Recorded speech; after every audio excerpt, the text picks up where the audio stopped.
Miaka ya 2021 2022, jina la Dennis Nkane kutokea kwa wanajeshi wa mpakani Biashara United ya Mara lilikuwa ni jina lilokuwa likitamba kweli kweli kwenye vyombo vya habari, jina ambalo lilionekana ni la mtoto mwenye kipaji kisichokuwa cha kawaida, jina ambalo lilionekana kuwa ni la mtoto ambaye angekuja kufanya makubwa mno kwenye ardhi hii ya Mwalimu Nyerere wa Butiama.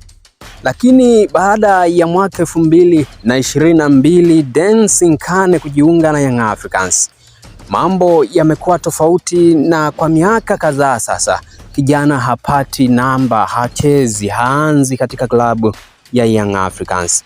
Ni nini sasa kinaendelea katika maisha ya Dennis Nkane hasa mwaka huu 2025 kuelekea 2026? Iko hivi. Inaelezwa kuwa maafande wa JKT Tanzania tayari wameingilia kati dili la kumpata kwa mkopo nyota wa Young Africans Dennis Nkane, baada ya mchezaji huyo anayecheza nafasi mbalimbali uwanjani kushindwa kupenya katika kikosi cha kwanza kutokana na ushindani mkubwa uliopo ndani ya Young Africans. Awali mabosi wa TRA United walikuwa wa kwanza kumuhitaji nyota huyo baada ya aliyekuwa mshambuliaji wao nyota wa timu hiyo Emmanuel Mwanengo kudaiwa tayari amesha saini Young Africans. Hivyo muda wote kuanzia sasa huenda wananchi Young Africans wakamtangaza Emmanuel Mwanengo kama mshambuliaji wao mpya.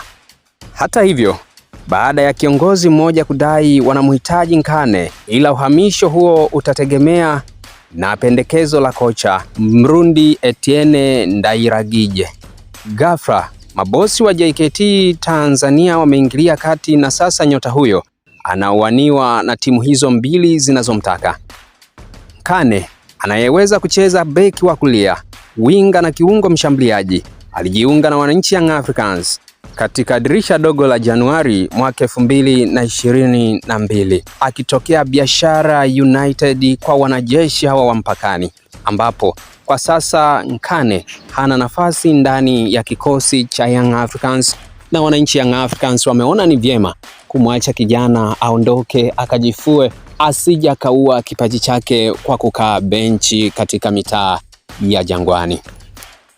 Nini maoni yako kuhusiana na kijana Dennis Nkane na kuondoka kwake katika klabu ya Young Africans, lakini pia huko anakogombaniwa TRA United na JKT Tanzania? Tuandikie maoni yako chini hapo kwenye comments, lakini pia usisahau kushare, kulike pamoja na kusubscribe channel hii ili uendelee kupata taarifa kemkem za kimchezo kutokea hapa Sportiva.